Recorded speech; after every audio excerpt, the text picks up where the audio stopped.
Oh, thanks. What a generous crowd. So, we'll get this started. This is going to be the second time we've had a meeting for Prairie IO, and today we're going to discuss the Fargo machine, which is kind of a skunked work project that's been coming off the ground here with Jordan and Dirk at the helm of things. So this is me. I'm just a goofball like everybody else. I also happen to be a software engineer at Myriad Mobile. So I'm just going to go through a quick list of credits for everybody that's kind of contributed to the project as far as making this a fully functional stack, as far as a connected machine, connected controllers, and a back end for it as well. So we've got our stakeholders and content producers. These are our marketing people. They make all the stuff that is basically the data that's sitting in the back of our CMS. For this project that we're going to talk about, of course, a project manager, because responsibilities. Then we've got Dirk. He's a strategist for what we're going to be talking about today and the co-creator of the Fargo machine. Then we've got the lovely bearded Jordan. So on top of Jordan's responsibilities of creating the design for the machine, he also created a lot of the parts for the mobile application that I'm going to talk about a little bit today too, which is the controller or the main interface for the Fargo machine. Oh, and then this is Allison. She also works on some of the assets for the controller we're going to be talking about today.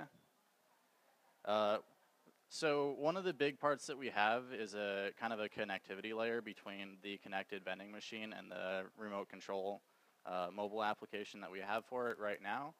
So this is John. He's our web engineer. He worked on some of the connectivity parts for us. And then these are the people that worked on the Android app. This is my coworker Dave, and that's me. And then the iOS engineers, which Greg and Vince, not here, so. All right, so we'll just kind of preface this talk with the Fargo machine kind of has diverging branches in the office. So for us, it means two very different things. For Jordan and Dirk, it's their creation and their baby. And for me, I'm kind of just utilizing it to do something really cool. Which is basically taking digital interactions and turning them into physical products and physical goods. So let's talk a little bit about the controller or the application. What it is it's a way to kind of explore the office that we have. And what we do is we kind of gamify the process of people exploring the office. And we'll go into that a little bit more too. We use a lot of nearby location stuff to limit the way that people can interact with the machines. So the interface and the controller development is primarily what I'm going to be talking about. And then for the connected vending machine portions, we've got Dirk and Jordan again. So the most important part that I can say about this is somebody that worked on the controller, the mobile portion of this connected vending machine. Is going to be turning digital actions into physical rewards. And this is almost a little bit dangerous because this is basically an API that we're using that dispatches candy. Which, if you think about it as far as if you pay for a certain number of API calls, like this is probably one of the most expensive ones you can get. Like, if you're going to go to Walmart and you're going to buy 10, 15, 20 candy bars at like $1 a piece, each time you make this call is actually going to cost you quite a bit of money. So we've got a big problem. We've got a vending machine that's connected to the internet, and we can kind of hammer on it from anywhere. And the machine itself doesn't really have a physical interface. It doesn't have buttons or a coin slot like anything else that you kind of interact with. So we need to kind of get rid of the first big problem is we don't have a way to interact with it. So this is one of our solutions in here, and it is basically a way to kind of gamify the process of you getting candy and sugary treats and other ailments that come from eating too many sugary treats. So this is what our controller is, and we'll cover some more of this stuff here.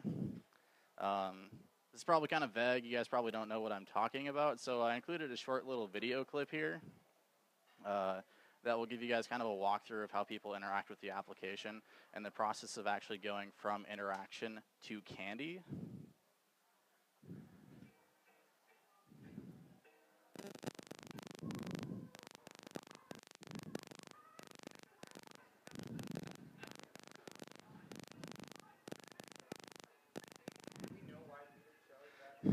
No.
Yeah? Go ahead, Sam.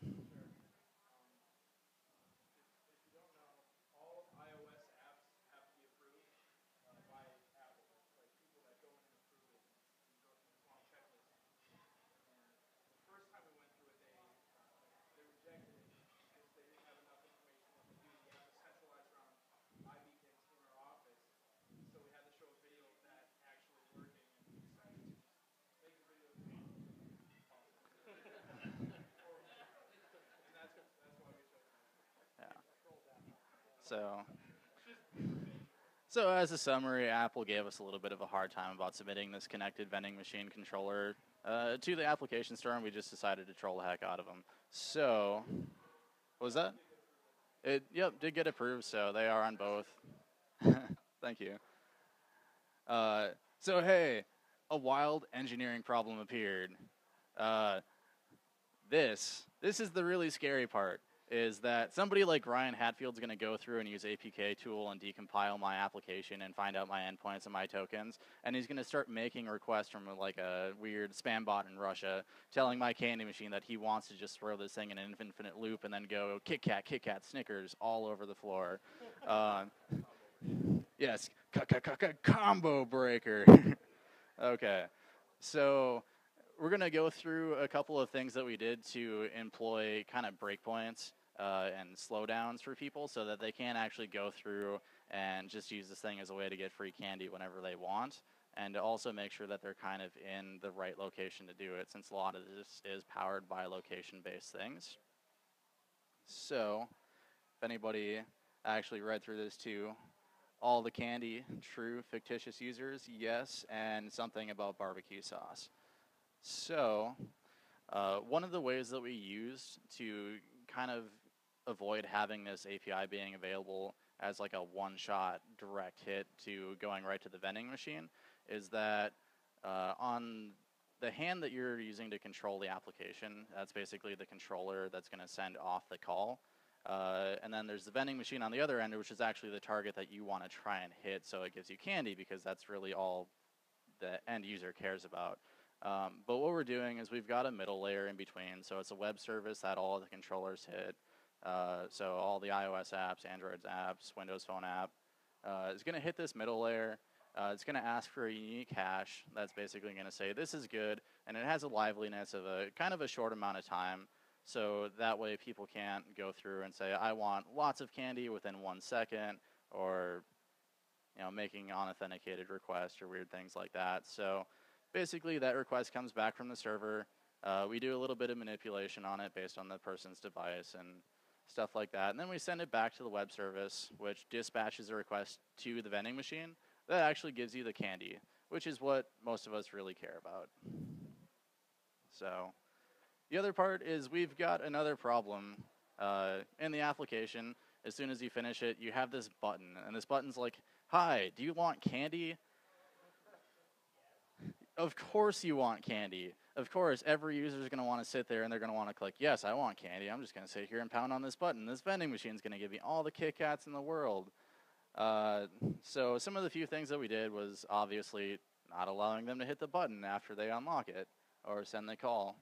But some of the more interesting techniques are not the things that they're doing server side, but the things that are actually slowing the users down. So there's actually a few things that we covered during the video demonstration, things like answering riddles from the content in our management system, as well as playing games.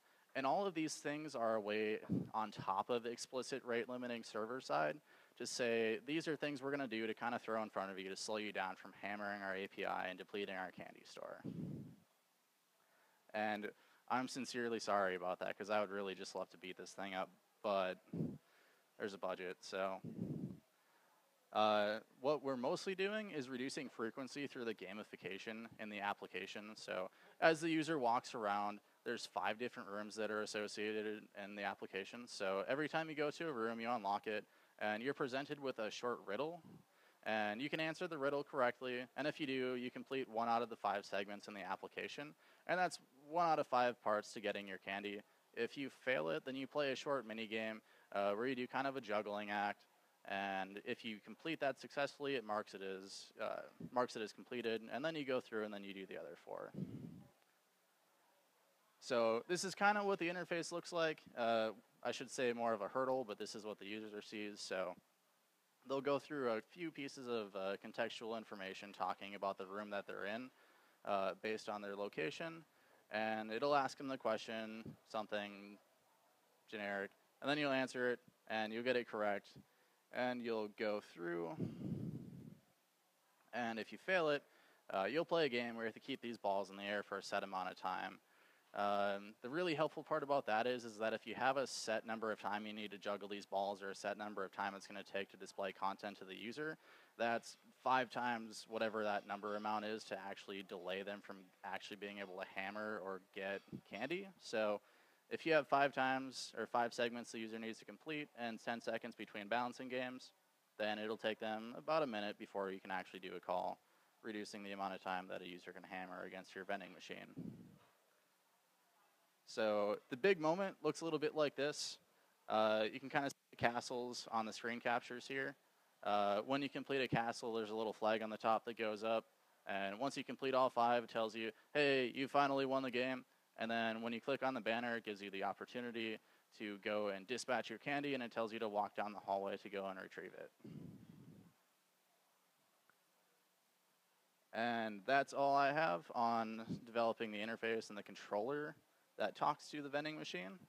So now we've got Jordan. Hi everyone, I'm Jordan. I'm a designer at Myriad. And I'm Dirk. I am a mobile strategist at Myriad. so Dirk started at Myriad, what, August. August? Yeah. His first week there, we were, after work one night, we were just talking, got on the random conversation about what vending machines can do. And we say, well, why not? Or what can we do with the vending machine?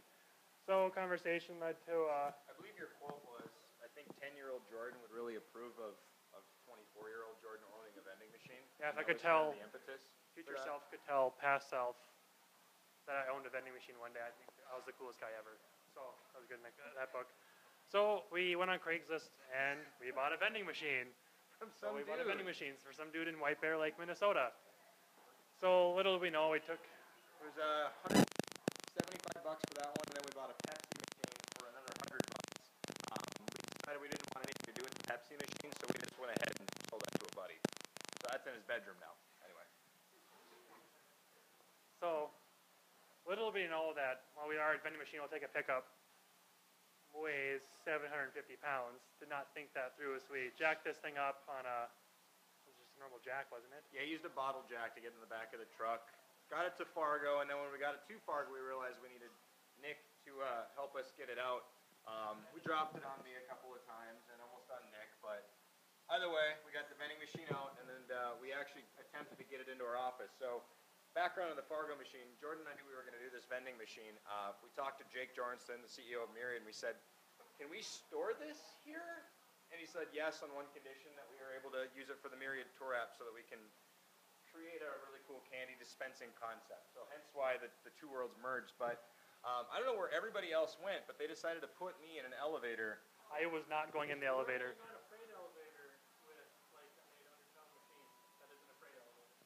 So we put me in an elevator with a vending machine and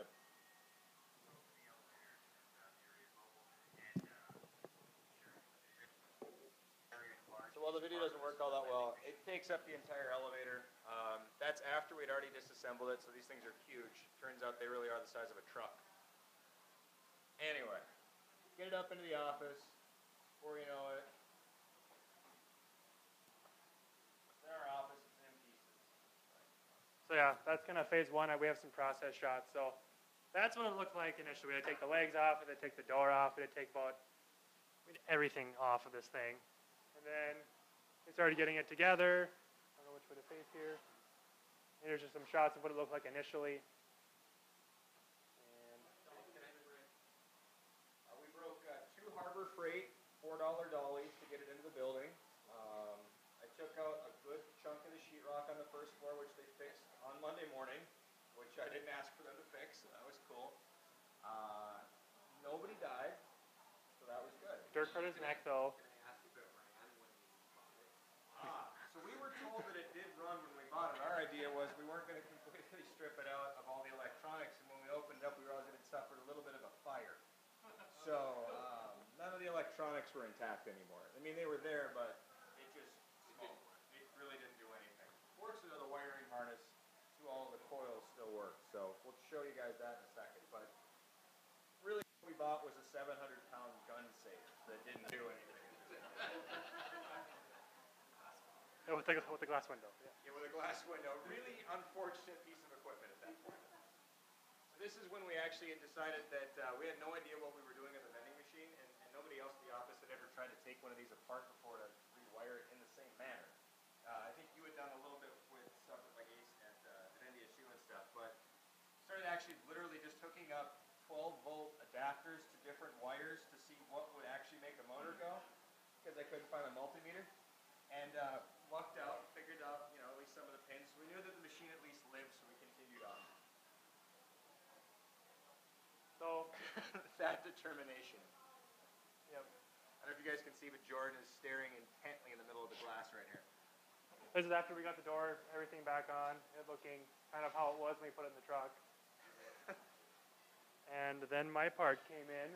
I started making it pretty. We got some vinyl, a big vinyl wrap, kind of what they use for buses and cars.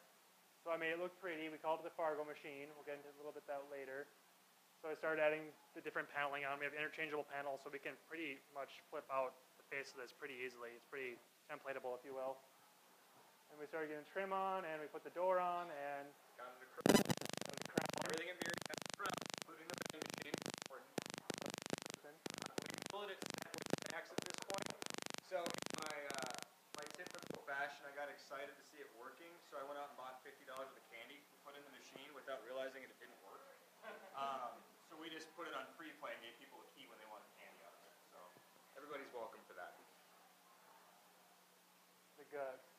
Yeah. We'll switch now. So Jordan did all the outside, made it look all pretty and everything like that. So I had the wonderful task of stripping all the electronics out inside of it and making it so we could create something that would talk to a web interface.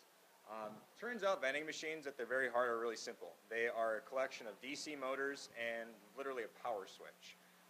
So what we've done, we realized that everything goes back into this single wiring harness. It's a 16-pin harness.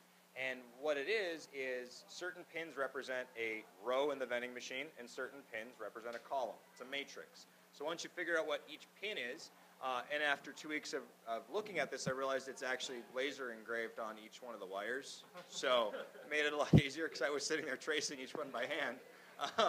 Confirmed. Great. It made it actually really easy to trigger any one of the DC motors inside of the vending machine we'd want to do. So what we actually hooked it up to was a 16-channel relay board that we hooked up to an Arduino for testing. that allows us to control a different series of the motors. So we can say, just trigger one motor for a couple of seconds. We can trigger multiple motors, which allows us to vend different types of products, things that wouldn't necessarily come out of the vending machine before. We can also screw with people, which means we can run the machine backwards and take candy away from people rather than give it to them if we want to. So it gives us a little bit of a God complex with that. But really, overall, the inside of the vending machine is kept intentionally really rudimentary. We have an Arduino in there, and we have a big 16-channel relay. So that software-wise, there's really nothing on there. All the Arduino does is it's just downloading from that web service, literally a program that says run this particular slot. We're making sure all the validation, everything else happens outside of the machine so that the machine itself doesn't really have any vulnerability. It's all in that web service. So that way it allows us to keep things updated if we want. So that's really all that's running the machine. There's really not a whole lot. And as Justin said, there isn't an interface yet. The interface in the case of the tour app was a game. Jordan will talk a little bit about kind of what's next for it, potential interfaces and things like that. That's me. That's you. All right, so what makes this thing unique? Do you want to switch? Yeah, I'm gonna move. All right. What makes this thing unique to me is, well, one of my roles in Myriad is user experience, and trying to think how we could, through the game, digitally interact with a mobile device to your vending machine. I compare this to like shopping on Amazon. So you're on either your phone, whatever computer, go through, click and confirm it, gets shipped to you, brought to your door. Similar experience, except it's right in front of you. You can't really try it on. You can see it. You can maybe get image shots. You can't whatever. It's kind of have that risk factor if you're doing clothing or whatever it looks like. Gotta buy it, and the delivery process is instantaneous and comes down, take it out of the drawer. So that's really interesting to me. Right, for the, like Dirk and Justin said, for the tour app, we only did the mobile interface, but not everyone yet has a smartphone, and obviously for a bigger market of people using this, we'll have to have a tablet interface. So we'll have a tablet interface and mobile interface with product shots, all that information, similar to an Amazon or an eBay kind of experience, where you have a cart complex, buy it, receive it, voila.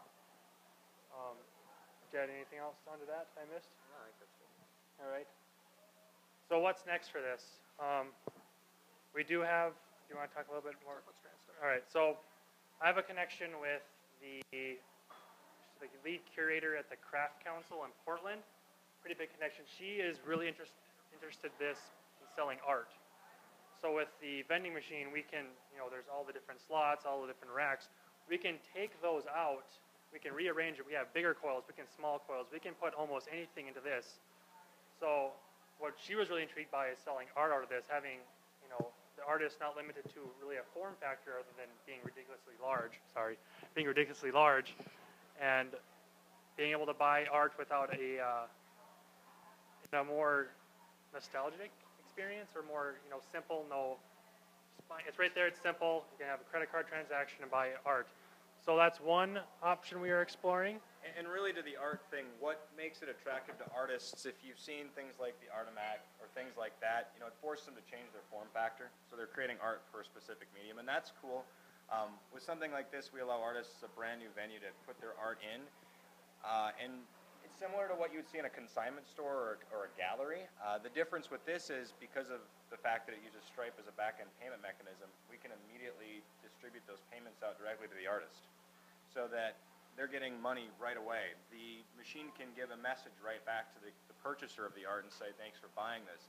Likewise, they could record a message and send it right back to the artist. So all of a sudden, what used to be kind of a cold transaction just left to a store shelf or a gallery wall, all of a sudden starts to have that connection back to the original artist and to that person that's consuming the art. So for an artist, this is really an exciting venue because it is different than what's already out there as far as the ability for you to buy art.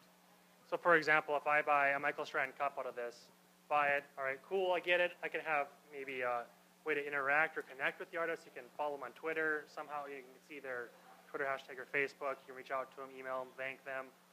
We can even do things such as videos if we record the artist or, saying, thanks for buying my product, I really appreciate it, yada, yada. So that's really interesting. This also kind of takes the idea of almost a pop-up shop to where the biggest hurdle is if you want traffic, say downtown Fargo, you're going to have to pay all this rent, all this space, pay a person to run this thing, whereas a vending machine, granted you have a little space, you have to plug it in, minimal electricity, et cetera, but you have all your product in there. Always a consistent experience. You don't have a grumpy cashier or a great cashier. You always have the same one. Similar, no interaction with humans, so introvert. Well, Introvert. I just don't want to talk to people Yeah, to buy there you stuff. go. No. The other benefit is we're taking something that's old technology. This is a 1978 Snack Shop 4000. So this is an old vending machine that has been relegated to the back of some guy's garage in White Bear Lake, Minnesota. It's never going to see production use again because apparently it caught fire. Didn't know that, so I would have asked for a lot bigger discount. But really, we're taking old hardware, we're putting new guts into it, and we're bringing it, with some artwork back to life. We're able to take something that once existed and really bring it into the next era. And we're also bridging that physical and digital gap with technology. We're using a digital solution to drive something that's physical. So in this case, a digital interface so that people can buy art, for instance, through a physical vending machine.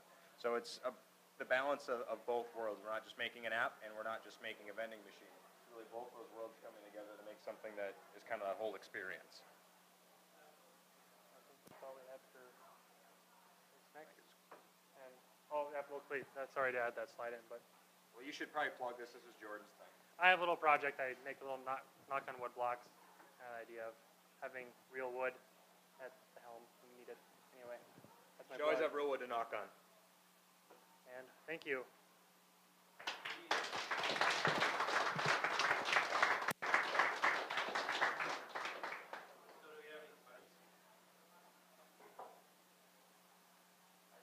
Ben? Yeah.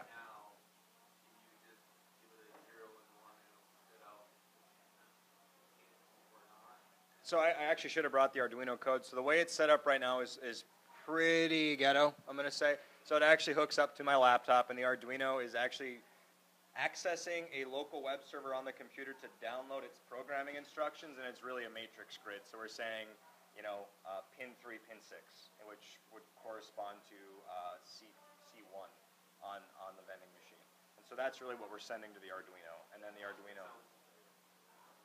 it's pretty cool. Eventually we're going to make it more self-contained. Having a MacBook Air sitting on the outside of it isn't really good for business. Somebody will steal that. Ryan? So with the what's next and putting this into stores and stuff, you rely on internet for the whole machine, right? Pretty much. Is there any component or planned component to just being like direct Bluetooth after you purchased it, to the device itself instead of having to go out to the internet? We've thought about that. It may be in a future version, but for getting our feet off the ground, we're looking at keeping it being an internet always machine rather than an internet is nice machine. We've talked about doing that. I know some of our early proof of concepts in the office basically was a Bluetooth token getting exchanged back and forth. For an office environment where it's a little bit less in the wild, that would probably be where we'll go with the next version, because there will be more of these machines, and that'll be more or less what we'll go for the next version when we don't always have to depend that people are going to be a little So anytime we put something out in the wild, I would rather get the money up front and make sure that it's the money. Oh, sure. Yeah. So 2 years out, who do you see producing boxes? And then who do you see as the second party administering the boxes with the product? It's a great question. Not sure who we're going to have do the next run of boxes as far as, what other vending machines look like. Right now it's small enough where it can literally just be a couple of guys doing it. We'll be announcing in the next couple of weeks one of our first vending partners locally in Fargo. They are going to stock the machines, and so we're going to brand it just like their current brand.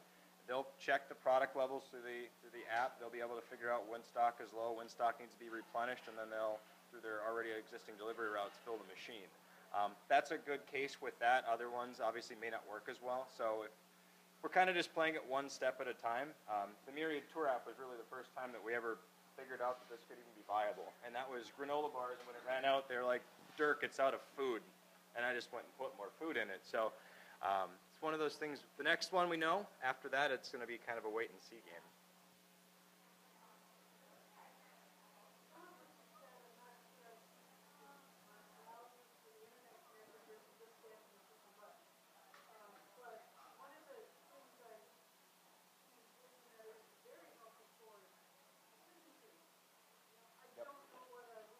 Right.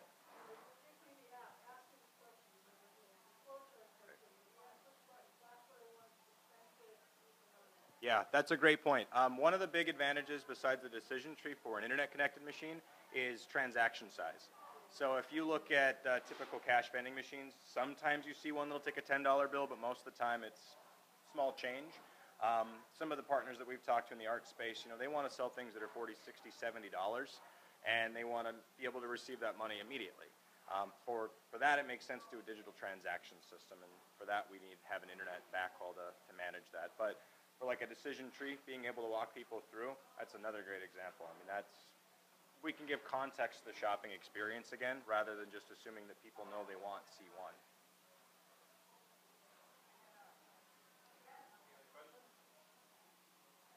Hi, Ben.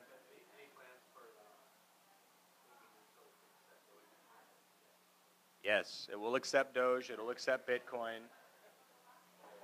Doge first, though. I mean, to the moon. How long before they're going downtown in That's all I care. Probably March. Should I look for this branding, or should I look for? It will be in partner rivalry. Yeah, it won't be in Fargo Machine wrap. It'll be in a different wrap. But as long as we hold our current time frame, March. Nick. What other kind of value-add services can you add? So it goes into a company and they provide a hard drive. But they don't already offer Wi-Fi to the customer. From like an access point or something like that. That's kind of more value-add. So the question was, could you use the connection? Sorry. The question was, could you use the existing connection that's provided by the machine to provide access to people that are outside of the vending machine? If something like the people that manage that don't provide Wi-Fi access to their customers, and all that. You could. I'm not sure why. We're making a vending machine. I mean, I guess you could. You could make a vending machine also wash your dog, and it could give you, wonderful compliments when you walked by it. To be completely honest, we never anticipated that this thing would be anything more than a joke in the office. So the fact that somebody was moderately interested in putting real products in it kind of freaked us out a little bit, because we're like, I guess it works. I mean, we could do that. So in theory, yeah, you could make it be a Wi-Fi hotspot. You could make it be just about anything. Maybe that happens in another iteration. Maybe it dispenses Wi-Fi hotspots. Here's a MiFi. Enjoy it. Exactly. Yeah, we become the Best Buy mobile store that you see in every airport throughout the country pretty quick. But yeah, I mean, it could. Does anybody else? Oh, go ahead.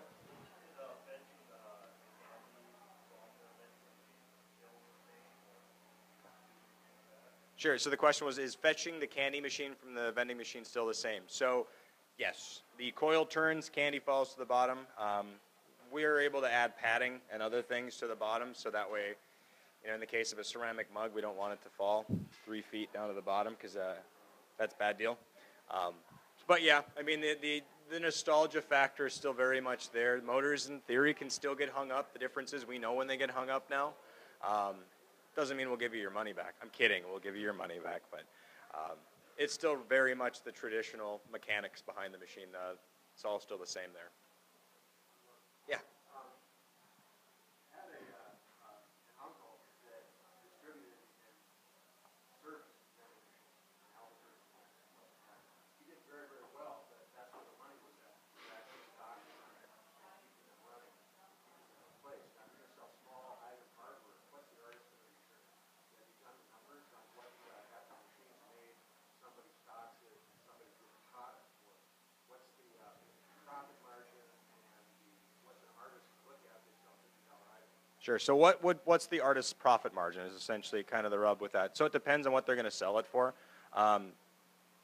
The cost for this machine, just to give you an idea what we're in for hardware costs, we're in about $200 for the cabinet, about another $70 for electronic components, another $100 for wrap. That pretty much is scalable. So we overpaid for this vending machine. It turns out that if you want to get old vending machines like this, after you've ripped the first one apart, they're all pretty much the same. You can build these out for a pretty similar price, because the Snack Shop 4000s don't have a whole lot of life left for the average commercial use. For what we're using them for, it makes sense. My labor is free, exactly. Obviously, this is a proof of concept.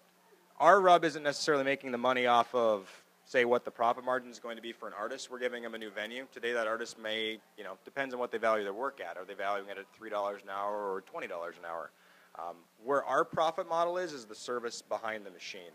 It's the software that actually gives you intelligent inventory information that allows you to figure out, in the case of one of the vendors we're working at, when your favorite product comes up in that machine, you can reserve it. So we're offering those merchant services, and that's kind of our thing. We're a brand new, it's almost like a physical online store platform mixed together. We're like what Yahoo stores used to be like 10 years ago. We're those kind of things where we're sitting kind of in between. Gift cards and stuff too, we can offer as a service to, like you said, reserving, you can gift somebody through this app, some sort of product or whatever. Right. So for us, I mean, ultimately what they want to charge is their profit margin. The artists, in the case of the artist concept, have full control to set their prices. We're not charging them for the space, we're charging them for the transaction. We're charging them for the ability to have a brand new venue in, but we're only charging them when that sale happens. Because this is a relatively fixed cost for us, meaning, the partners we have right now aren't going to be charging us rent or anything like that. We know that's going to change, but for the initial rollout, we can go ahead and make some of those assumptions up front. Ben?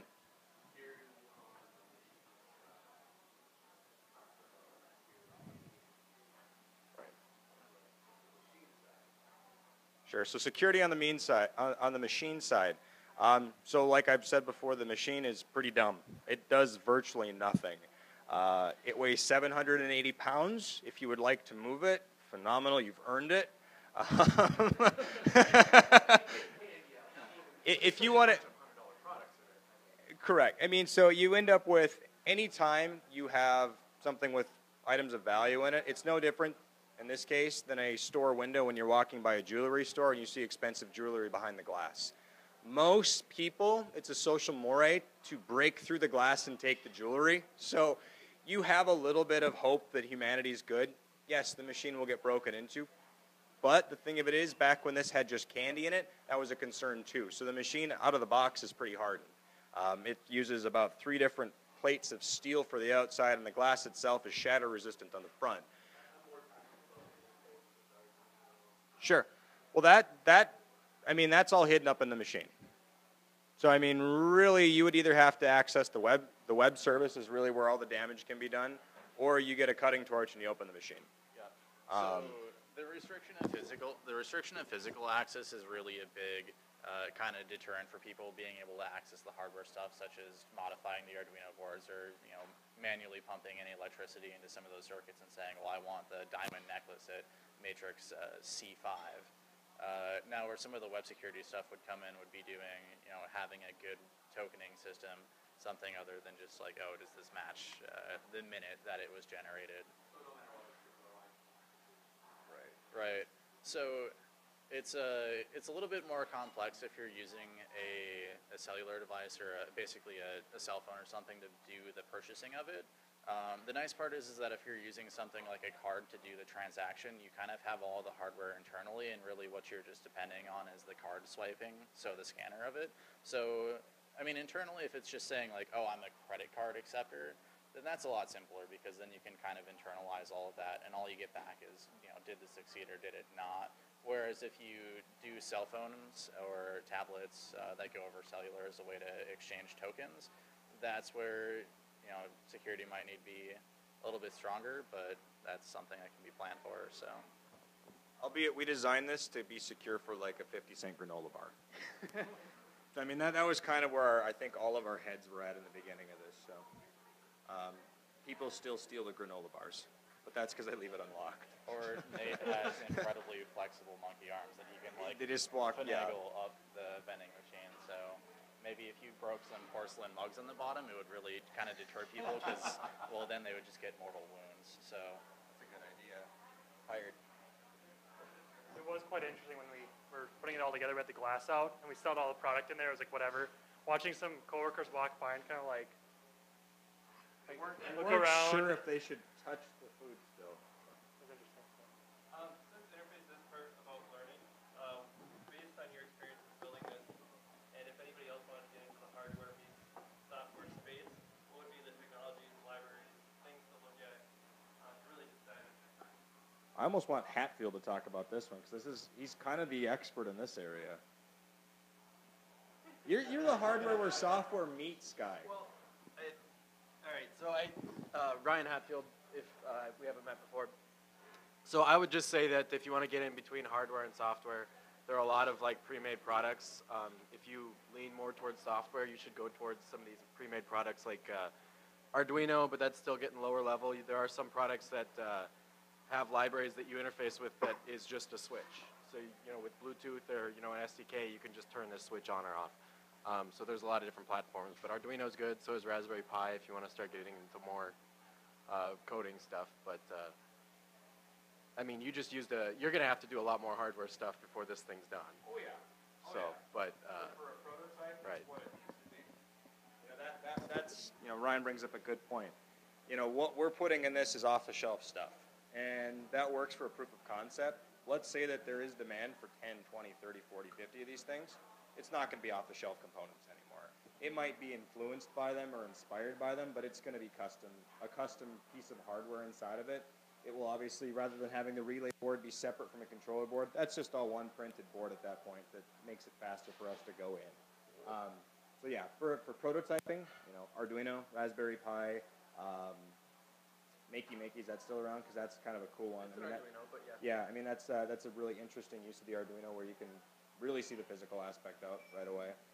Any of those are good. I mean, they're easy enough programming languages in the case of the Arduino to understand it right away, but still have enough power that if you want to power a vending machine with it, you certainly could, or at least get pretty far down the road with it.